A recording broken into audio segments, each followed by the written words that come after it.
عليكم ورحمة الله وبركاته. أهلا يا جماعة. النهاردة في الفيديو ده هنمارس الاستماع للهجة المصرية، والموضوع اللي هنتكلم عنه النهاردة هو الماضي. الماضي past the past. الماضي يعني الحاجة اللي حصلت وانتهت. هنتكلم عن الزمن ده، هنتكلم عن الكلمات المستخدمة، الكلمات الشائعة في زمن الماضي، وهنتكلم برضو ازاي تكون الفعل الماضي في اللهجة المصرية. طيب، خلونا نبدأ ونقول بسم الله. أولا، عندنا الأزمان في اللغة العربية ثلاثة: الزمن الماضي، زمن المضارع يعني الحاضر يعني دلوقتي، وزمن المستقبل او المستقبل يعني ده اللي احنا ما نعرفوش وده اللي هيجي. خلونا نتكلم عن زمن الماضي. ازاي تكون يعني make. ازاي تكون الفعل في زمن الماضي؟ الفعل في زمن الماضي هو عبارة عن اصل الفعل، وبعدين بتضيف نهايات للفعل. خلونا ناخد أمثلة على الأفعال. مثال بسيط جدا وسهل: شرب.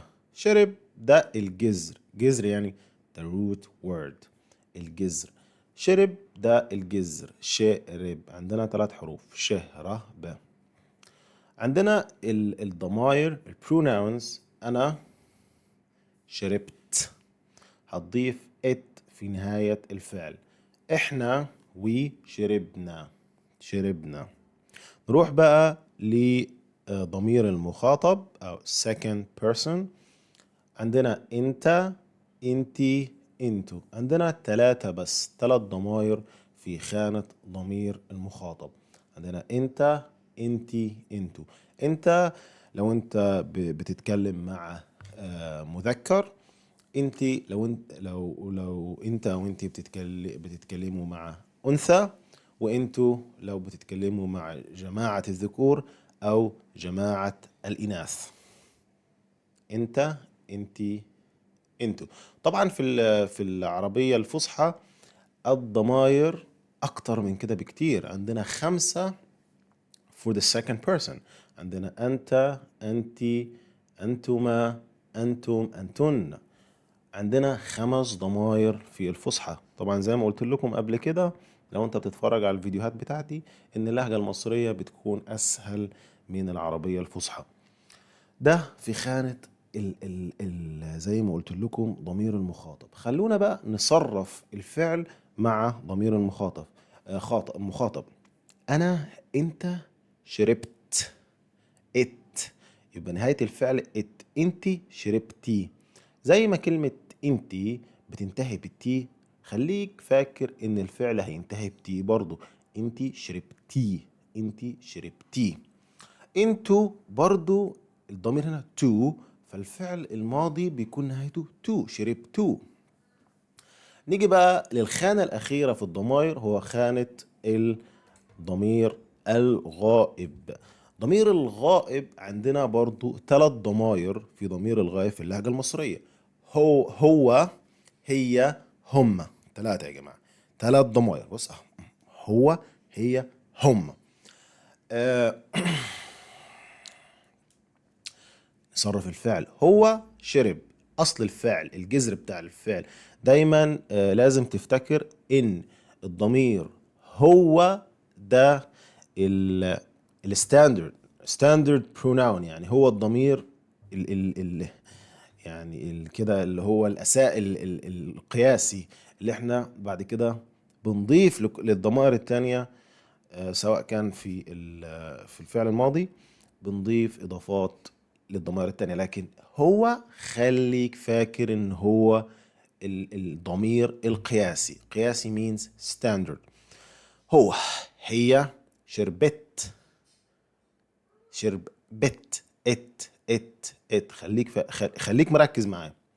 انتوا، هما شربوا، اوه. طيب ده فعل شرب. خلونا ناخد افعال تاني. زي ما بنقول التكرار يعلم الشطار. لو انت فهمت المثل ده اكتب لي معناه في التعليقات. التكرار يعلم الشطار. ناخد مثل تاني. اكل. اكل. طبعا احنا عارفين هو اكل، ماشي صح مظبوط.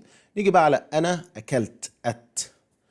احنا اكلنا. احنا just it ends with na, so the verb has to be in with na as well. احنا اكلنا. اكلنا.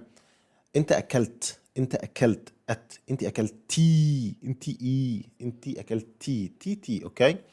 انتوا اكلتوا. هو اكل زي ما قلت لك، ده الضمير القياسي. بعد كده هي اكلت. ات. هما اكلوا. ماشي كده. احنا بالطريقة دي احنا بنصرف الفعل مع الضمائر. كده احنا عرفنا تصريف الفعل، وكل الافعال بتتصرف بالشكل اللي قلته مؤخرا. نيجي بقى الموضوع مهم جدا في زمن الماضي. بالنسبة للناس اللي هم اللغة بتاعتهم الانجليزي، لازم تعرف ان احنا ما عندناش حاجة اسمها like present perfect. ما عندناش حاجة اسمها آه يعني ممكن ما عندناش present perfect في العربي. عندنا بس ماضي، حاجة اسمها ماضي. فما مش عايزك تقيس اللغة بتاعتك باللغة العربية، لأن ده من أخطاء التعلم اللغات، إنك تقيس اللغة بتاعتك الأم باللغة اللي أنت بتتعلمها جديد، فأنت مفتكر إن اللغة اللي أنت بتتعلمها دي زي اللغة الأم. طيب نيجي الموضوع مهم جدا في الماضي. في كلمات دالة على الفعل الماضي، كلمات بتدل على الفعل الماضي. زي كلمة مثلا مشهورة جدا وهي امبارح. امبارح يعني yesterday. امبارح. امبارح.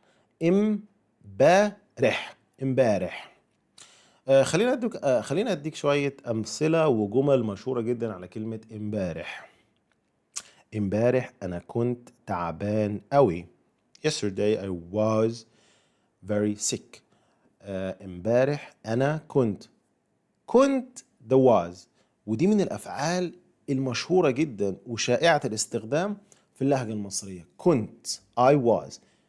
انا كنت في السينما امبارح. انا كنت. وبعد كده انا كنت I was.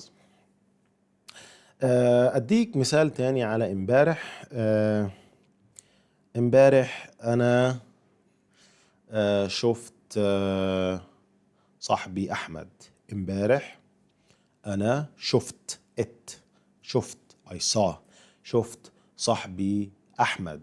امبارح انا شفت صاحبي احمد في الشارع. امبارح انا شفت صاحبي احمد في الشارع. نيجي بقى الكلمة تاني بتدل على الزمن الماضي. آه آه اللي فات or اللي فاتت or اللي فاتوا. اللي فات يعني past. last يعني الأسبوع اللي فات. last week. الأسبوع اللي فات. الترجمة الحرفية اللي فات which passed. اللي فات، الأسبوع اللي فات، الشهر اللي فات last month. السنة اللي فاتت. الأسبوعين اللي فاتوا. اللي فاتوا. أديك شوية أمثلة مشهورة جدا على اللي فات. الأسبوع اللي فات last week أنا كنت في لندن. الأسبوع اللي فات أنا كنت في لندن. الأسبوع اللي فات أنا كنت. عايزكم تركزوا قوي على كلمة كنت. I was في لندن مش في لندن، في لندن. أنا كنت في لندن الأسبوع اللي فات. أنا كنت في لندن. جملة تانية على السنة اللي فاتت أنا كنت بتعلم أسباني. هنا عايز أقول لكم على حاجة مهمة جدا. كنت plus present verb conjugated present verb بتعلم That's what you call it in English past continuous.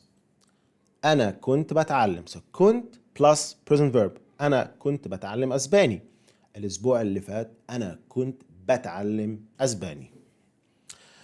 بس لغاية هنا، وأتمنى يكون الدرس ده مفيد جدا، وإن إنك اتعلمت شوية وتحسنت شوية في الاستماع. ولو عجبك الدرس ما تنساش تعمل لايك، دوس على لايك، hit the like، ومع السلامة.